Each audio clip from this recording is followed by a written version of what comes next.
ఈ పోతిఫర్ యోసేపుకి దేవుడు తోడై ఉండడము, యోసేపు చేతుల ప్రతి పని సఫలం చేయటము చూసి తన ఇంటిపై విచారణకర్తగా ఒక అధికారిగా పోతిఫర్ యోసేపును తన ఇంటిపై నియమిస్తూ వచ్చాడు.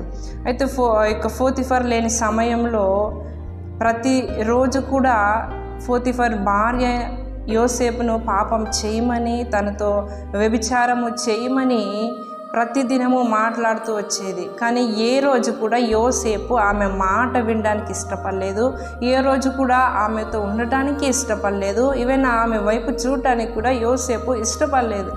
కారణం, దేవుని యందు భయభక్తులు కలిగినటువంటి వ్యక్తిగా యోసేపును మనం చూస్తాము. పాపమును విసర్జించినటువంటి వ్యక్తిగా యోసేపును మనం చూస్తాము. నా దేవుడు పరిశుద్ధుడు కనుక నేను పరిశుద్ధంగా ఉండాలనేటువంటి స్వభావము యోసేపు కలిగి ఉన్నాడు. ఒక మంచి అధికారం పొజిషన్లో యోసేపు ఉన్నప్పటికీ ఆ పాపము ఎవ్వరు లేని సమయంలో చేయవచ్చు. కానీ యోసేపు దేవుని వైపు చూశాడు.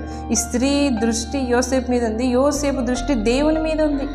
కనుక యోసేపు దేవునికి ఇష్టం లేని పని చేయటానికి ఇష్టపడలేదు.